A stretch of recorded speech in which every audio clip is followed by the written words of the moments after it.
Okay, so this is gonna be part 2 to my defunding Planned Parenthood what the fuck video. So, okay, um, yeah, I totally believe in people's right to have abortions, and, you know, that was the first thing that I think this is why they struck down this legislation, is because Planned Parenthood does abortions and is affiliated with them and all that stuff, even though they're only 3% of their funding, let's make that clear. Um, okay, the second major reason, I think, is because, um, Planned Parenthood is a birth control provider. Um, I don't really understand people that are not for women being able to use birth control. I don't really understand it. I don't know who these people fucking are. That's what I don't understand. It's like you have to be either a really extremist Catholic or maybe an evangelist, possibly, but it's really the Catholics that push this. But um, I don't know who these people are because they're certainly not women. Because if you look at the statistics, 99% of non-Catholic women have used contraceptives in their lifetime, and 98% of Catholic women, people that are Catholic, have used contraceptives in their lifetime. So there's only like 1% of people that haven't used them, and only 2% of Catholics haven't used them. So it's like, okay, obviously women don't really have a problem with birth control because they use it, right? Yeah. So, then my question is it just these crazy men that don't like birth control? I don't know. I mean, the guys that I know are not against birth control. I mean, they don't want to be like teenage fathers, and they're not going to, have a child and then abandon it, because that's a really shitty thing to do.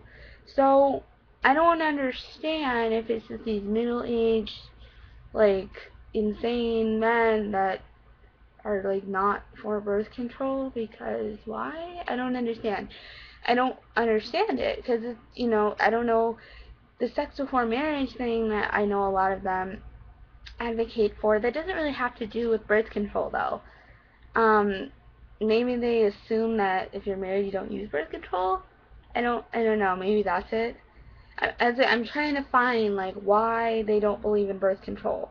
If you're Catholic, I can understand that, but in America we do seem to have this like fear of Catholics, because if you didn't know, John F. Kennedy was the first and only Catholic president we have ever had in this country, and actually before he well, like, yeah, before he was sworn into office, he had to, like, say that he was not going to work on behalf of the Pope and all this, because there was all these rumors and craziness. But yeah, we seem to have this like Catholic sphere. I don't understand it, because like, 25% of people are Catholic in this country, so it's like, I don't know.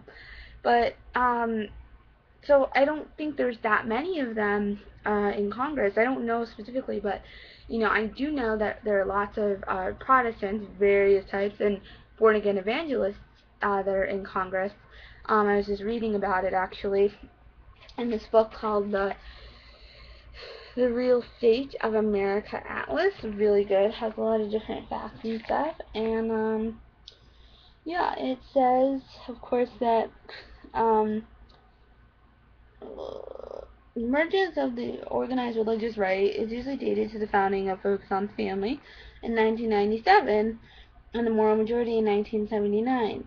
The Christian right is now a highly effective political force in Washington-based lobbying offices, sharply refined electoral strategies, and deep financial resources.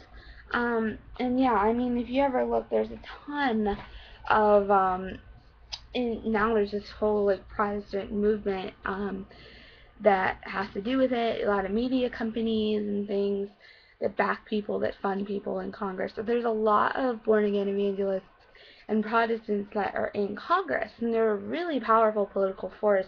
And that's why we're seeing a lot of this, it seems like, anti-progress stuff going through Congress. Like birth control was debated in like 1970, and now we're debating it again like 40 years later, and it's like, where's the sense in that? Like, didn't we move past this issue? It's like we're backtracking. So, a lot of that comes from them because they didn't used to be that prominent of a force, and now they are. So that pretty much sucks. And they're pretty much all members of the Republican Party. So, no variation there. But I don't. That the whole birth control is bad, and so I'm trying to understand. So they're not really in Congress. The Catholics, excuse me, sorry. Um, the people in Congress are largely not Catholic, and they're not having a huge say-so in these issues. So they're not the ones voting this down, and they're the ones that don't technically believe in birth control, even though, like, obviously no one's listening to that policy. So we've got the evangelists then, but there's nothing in their teachings that preach against the birth control. I mean, I used to be a Lutheran, so I know and I have experience and I know what the religions believe, and there is nothing against birth control. However, there is stuff about having sex before marriage, and that's, pretty much frowned upon. So that's what I'm thinking maybe comes from that, but, like I said earlier, birth control is not exclusive to being single. I mean, people use birth control when they're married, all the time. So I guess they're assuming they won't when they're married, or I don't know, or they suddenly don't like birth control, or they think it contributes to like teen sex, and these things are just not true though, and that's why it's like I didn't even think I had to go there. I didn't think I had to be like, oh, you think that birth control contributes to teenagers having sex? Like, you think it encourages that? Like, I didn't think I had to actually ask that question. I was thinking they were a little bit more intelligent, more going on up here. If they're, elected in a seat of office, thinking maybe there's some more, you know, going around up here, but I guess not. I guess it's a little bit empty up there, if you know what I'm saying. Because what kind of dumbass actually thinks that that's true? I mean, just go look at some statistics, go do some reading, go do some friggin' research, because you will be proved wrong. And then when they're proved wrong, they'll say, oh, it's a liberal bias, and ooh, the study's not valid, or what the fuck ever, because, Focus on the Family would have a completely different finding that totally warped the statistics and didn't use good research methods. I mean, it's that ridiculous. And I feel like they're so stuck in this viewpoint that, I don't know, they got from church, or I don't even know. And they're not even willing to compromise it for anything. And it's just so friggin' annoying. So, I just don't understand people wanting to defund Planned Parenthood. The only real reasons with them I can think of is that they're affiliated with abortion and provide abortion services, and that they provide birth control. But so many low-income women and families rely on these services and need them. And, they don't just do birth control stuff. They do cancer screenings and pap smears, and they treat STDs, STIs. They do, like, really important stuff that needs to be done, and that has nothing to do with sex, really. Even if it does, it's like, okay, like, we don't want more low-income women having babies. I mean, come on, do you want a low-income woman having a baby? Probably not, because it's going to create a lot of social problems. And you have to think, something I would ask Republicans is, okay, so you don't want, if someone from a low-income family has a baby at really young age, is still a teenager, the baby is statistically very likely to enter the justice system at some point in their lives.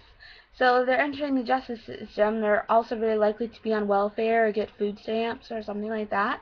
They're costing you money. They're costing the government money with all of these programs, and in the justice, it's friggin' expensive to, give someone a bed in jail. So if that is the reality of children that are born to women that are low income, if that's going to be their, I guess if that's what is going to happen and stuff throughout their life, wouldn't that is costing you money, that is costing our government so much friggin' money. Isn't it better if the woman doesn't have the baby in the first place and has birth control or can get abortion so that she doesn't have to worry about a child, and that this child um, isn't going to impede on our government and cost us more money? I mean, if you just want to look at it fiscally, that's totally fine. Look at it that way. It's going to cost us more money uh, for women to have these babies and for us to have to provide all these government services, um, as well as them going to the justice system, than it will for us to give women access to abortions and birth control. It'll cost us less, and it'll create less social problems. So yeah, that's like, I guess, what I would ask a Republican to consider the fiscal argument, which is never really used, but you could easily use it. So thanks for watching, guys. See you later.